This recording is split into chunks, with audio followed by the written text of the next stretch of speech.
Rubber വില വിഷയം വീണ്ടും ഉയർത്താനൊരുങ്ങി കത്തോലിക്ക സഭ.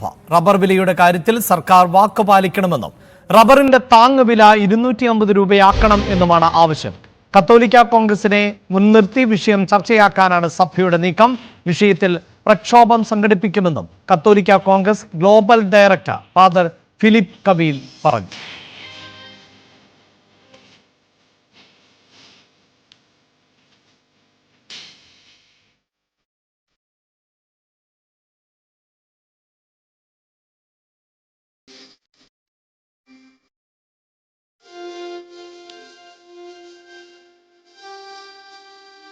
പച്ചപ്പുല്ല് മുന്നിൽ കാട്ടി പറ്റിച്ച് നടത്തിക്കുന്നത് നമ്മളൊക്കെ കണ്ടിട്ടുണ്ട്. ഇതേ പറ്റീരല്ലേ നമ്മളെയും പറ്റിക്കുന്നത്. ഞങ്ങൾ ജയിച്ചു കയറിയാൽ നിങ്ങളുടെ എല്ലാ പ്രശ്നങ്ങളും തീർക്കുമെന്ന് ഇവിടെ നിന്ന് മാറി മാറി ഭരിച്ച എല്ലാ സർക്കാരുകളും പറഞ്ഞു. ഇപ്പോൾ ഭരിക്കുന്ന ഇടതുപക്ഷത്തോട് ഞാൻ ചോദിക്കട്ടെ, നിങ്ങളുടെ കഴിഞ്ഞ തവണത്തെ പ്രകടന പത്രികയിൽ നിങ്ങൾ എഴുതി വെച്ചതല്ലേ 250 രൂപ റബ്ബർ കർഷകർക്ക് താങ്ങുവില പ്രഖ്യാപിക്കുമെന്ന്? എന്തേ നിങ്ങൾ ആ വാക്ക് പാലിക്കാത്തത്? പ്രിയപ്പെട്ട മുഖ്യമന്ത്രി, അങ്ങയോട് ഞാൻ ചോദിക്കട്ടെ, ആർജവത്വമുണ്ടെങ്കിൽ ഇവിടുത്തെ സാധാരണക്കാരന്റെ കണ്ണുനീര് നിങ്ങൾ കാണുന്നുണ്ടെങ്കിൽ നിങ്ങൾ പറഞ്ഞ വാക്ക് പാലിക്കണം. ഈ റബ്ബർ കർഷകന് 250 രൂപ കൊടുക്കണം. അഭിമന്യ പിതാവ് ഇതേ വേദിയിൽ വെച്ച് ഈ കുരിശുവള്ളിയെ സാക്ഷി നിർത്തി അനേകാര്യങ്ങൾക്ക് വേണ്ടി കേരള സർക്കാരുകളോട് ആവശ്യപ്പെട്ടു 300 രൂപ തരണമെന്ന്. അതുവരെ കർഷകരുടെ കാര്യം പരിഗണിക്കാത്ത എല്ലാവരും അതിനെക്കുറിച്ച് ചിന്തിക്കാൻ ഇടവന്നു എന്ന് നമ്മൾ തിരിച്ചറിയണം. അഭിമന്യ പിതാവിന്റെ ആവശ്യം കഴിഞ്ഞപ്പോൾ ഇവിടെ സബ്സിഡി കിട്ടാൻ തുടങ്ങി. പ്രിയപ്പെട്ടവരെ, അതിനു മുമ്പ് ഈ സബ്സിഡി ഇവിടെ ഇല്ലായിരുന്നു. ഉണ്ടായിരുന്നു, എന്തുകൊണ്ട് കൊടുത്തില്ല? ഇവിടെ കർഷകർ സംഘടിതരല്ല എന്നവർക്കറിയാം. എന്നാൽ ആ കാര്യം മാറുകയാണ്. ഇവിടുത്തെ കർഷകരെ ഒരുമിച്ച് നിർത്തുവാൻ ജാതി, മത, വർണ്ണ, രാഷ്ട്രീയ വ്യത്യാസങ്ങളില്ലാതെ കത്തോലിക്ക കോൺഗ്രസ് ഇന്നുണ്ട്. വാർത്തയുടെ വിശദാംശങ്ങളുമായി ടോം കുര്യാക്കോസ് ആണ് ചേരുന്നത്. ടോം, വളരെ കൃത്യമായി സഭ സംസ്ഥാന സർക്കാരിനോടും മുഖ്യമന്ത്രിയോടും ചോദിക്കുന്നു, ഒപ്പം കേന്ദ്ര സർക്കാരിനോടും. ഇടതുപക്ഷത്തിന്റെ പ്രകടന പത്രികയിൽ 250 രൂപ താങ്ങുവില ഉറപ്പാക്കും എന്ന പ്രഖ്യാപനമില്ലേ, അതെന്തുകൊണ്ട് നടപ്പിലാക്കുന്നില്ല എന്ന് തന്നെയാണ് സഭ ചോദിക്കുന്നത്. ഈ വിഷയത്തെ ഇനിയും ഏത് നിലയിൽ മുന്നോട്ട് കൊണ്ടുപോകാനാണ് സഭയുടെ തീരുമാനം? ടോം.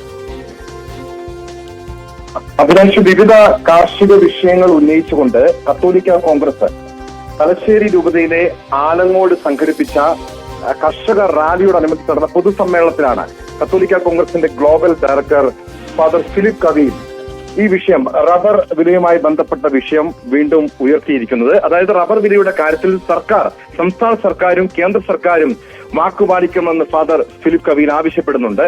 റബ്ബറിന്റെ താങ്ങുവില 250 രൂപയാക്കണം. അതായത് കഴിഞ്ഞ നിയമസഭാ തെരഞ്ഞെടുപ്പിൽ ഇടതുപക്ഷത്തിന്റെ പ്രകടന പത്രികയിലെ വാഗ്ദാനമായിരുന്നു റബ്ബറിന്റെ താങ്ങുവില 250 രൂപയാക്കുമെന്ന്. എന്നാൽ ഇതുവരെയും ഈ ഇടത് സർക്കാർ അധികാരത്തിലേറി വർഷങ്ങൾ കഴിഞ്ഞിട്ട്, രണ്ടാം പിണറായി സർക്കാർ അധികാരത്തിലേറി വർഷങ്ങൾ കഴിഞ്ഞിട്ടും ഈ സർക്കാർ വാക്കുപാലിച്ചിട്ടില്ല.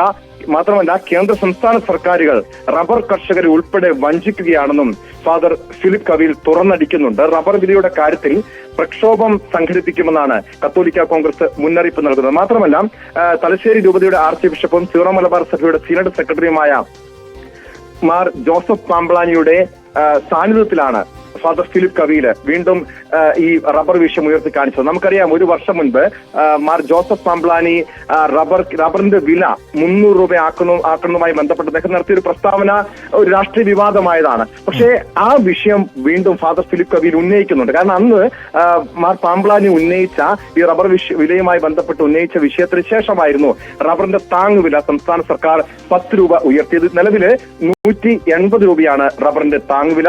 റബ്ബറിന്റെ നിലവിലെ സംസ്ഥാനത്ത് വില 182 രൂപയാണ്. കഴിഞ്ഞ ജൂണിൽ സംസ്ഥാനത്ത് റബ്ബറിന്റെ വില ഒരു കിലോയ്ക്ക് 250 രൂപ വരെയും എത്തിയിരുന്നു. പക്ഷെ വീണ്ടും ആ വില താഴ്ന്നു. 182 രൂപയാണ് നിലവിൽ റബ്ബറിന്റെ വില. അതുകൊണ്ടാണ് വീണ്ടും റബ്ബർ കർഷകർ വലിയ പ്രതിസന്ധിയിലേക്ക് പോകുന്നു. റബ്ബർ കർഷകർ ഈ പ്രതിസന്ധി പരിഹരിക്കാൻ വേണ്ടി സർക്കാർ ഇടപെടണം എന്ന ആവശ്യം ഉയർത്തുന്നു.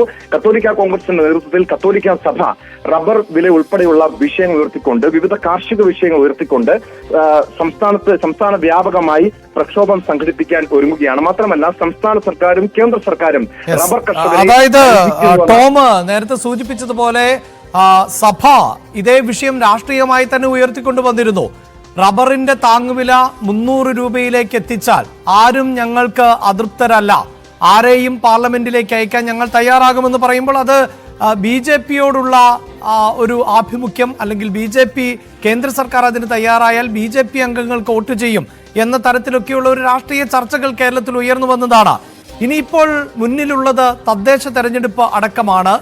ഈ തദ്ദേശ തെരഞ്ഞെടുപ്പ് സ്വാഭാവികമായും അതിൽ വ്യക്തിപരമായ സ്വാധീനങ്ങളൊക്കെ പലപ്പോഴും വിജയപരാജയങ്ങൾ നിശ്ചയിക്കാറുണ്ട് എങ്കിൽ പോലും ഒരു തെരഞ്ഞെടുപ്പിലേക്ക് കടക്കുന്ന സമയത്ത് ഇതിനെ രാഷ്ട്രീയമായി തന്നെ അന്തരീക്ഷത്തിൽ നിലനിർത്തുക, സജീവ ചർച്ചയായി മുന്നോട്ട് കൊണ്ടുപോവുക, അങ്ങനെ ഒരു ലക്ഷ്യം സഭയ്ക്കുണ്ടോ? തീർച്ചയായും അഭിലാഷ് സൂചിപ്പിച്ചതുപോലെ ഒരു വർഷം മുൻപ് മാർ പാംബ്ലാനി റബ്ബർ വിലയുമായി ബന്ധപ്പെട്ട് റബ്ബറിന് 300 രൂപയാക്കിയാൽ ആരെയും ഞങ്ങൾ പാർലമെന്റിൽ എത്തിക്കുമെന്ന അദ്ദേഹത്തിന്റെ ആ ഒരു പ്രസ്താവന അത് വലിയ രാഷ്ട്രീയ വിവാദമായതാണ്. പക്ഷെ അതിനുശേഷമുണ്ടായ മാറ്റത്തെയാണ് ഫാദർ ഫിലിപ്പ് കവീൽ ചൂണ്ടിക്കാണിച്ചത്. അതിനുശേഷമായിരുന്നു സംസ്ഥാന സർക്കാരിന്റെ ഭാഗത്തു നിന്നും റബ്ബർ വിലയുടെ കാര്യത്തിൽ ഇടപെടലുണ്ടായത്. 10 രൂപ താങ്ങുവില ഉയർത്തുകയും ചെയ്തു. 150 രൂപയാക്കി താങ്ങുവില. അത് മാർ പാംബ്ലാനിയുടെ അന്നത്തെ പ്രസ്താവന വിവാദമായെങ്കിലും പക്ഷെ അത് വലിയ രീതിയിൽ കർഷകർക്ക് ഗുണം ചെയ്തു, അത് അനുകൂലമായി പ്രതിഫലിച്ചു എന്നാണ് ഫാദർ ഫിലിപ്പ് കവീൽ ചൂണ്ടിക്കാണിക്കുന്നത്. മാത്രമല്ല അഭിലാഷ് സൂചിപ്പിച്ചതുപോലെ ഈ വരുന്ന തദ്ദേശ സ്വയംഭരണ തെരഞ്ഞെടുപ്പ് വരുന്നു, പിന്നീട് നിയമസഭാ തെരഞ്ഞെടുപ്പ് വരുന്നു. സ്വാഭാവികമായും മധ്യ കേരളത്തിലെയും മലയോര ജില്ലകളിലെയും കർഷകർ അവർ പ്രധാനമായും ആശ്രയിക്കുന്നത് റബ്ബറിനെയാണ്. നിലവിൽ റബ്ബർ കർഷകരെ സംബന്ധിച്ച് വലിയ പ്രതിസന്ധി നേരിടുന്നുണ്ട്. റബ്ബർ ഈ തൊഴിലാളികൾക്ക് വലിയ വേതനം കൊടുക്കണം, പക്ഷെ അതിന്റെ ഒരു പ്രതിഫലം ഈ റബ്ബർ വില കൊണ്ട് അവർക്ക് ലഭിക്കുന്നില്ല. റബ്ബർ വില ഉയർത്തിയാൽ മാത്രമേ 250-300 രൂപയിലേക്ക് ഉയർത്തിയാൽ മാത്രമേ റബ്ബർ കർഷകരെ സംബന്ധിച്ച് കേരളത്തിൽ പിടിച്ചു നിൽക്കാൻ കഴിയുകയുള്ളൂ. പ്രധാനമായും ഈ സീറോ മലബാർ സഭയിൽപ്പെട്ട വിശ്വാസികളിൽ വലിയൊരു ആളുകളും കർഷകരും അത് റബ്ബറിനെ ആശ്രയിച്ച് ജീവിക്കുന്നവരാണ്. നിലവിൽ പക്ഷെ അവർക്ക് മുന്നോട്ട് ജീവിക്കാൻ കഴിയാത്തൊരു സാഹചര്യമുണ്ട്. അതുകൊണ്ട് തന്നെ ഈ വരുന്ന തെരഞ്ഞെടുപ്പുകളിലൊക്കെ ഇത് വലിയ രാഷ്ട്രീയ ചർച്ചയാക്കാനും സഭ നീക്കം നടത്തുന്നുണ്ട്. എന്തായാലും റബ്ബറിന്റെ താങ്ങുവില സംബന്ധിച്ച വിഷയം വീണ്ടും സഭ ഉയർത്തിക്കൊണ്ടുവരികയാണ്. 250 രൂപയെങ്കിലും താങ്ങുവിലയാക്കി ഉയർത്തണം എന്നുള്ളതാണ് ആവശ്യം. മറ്റൊരു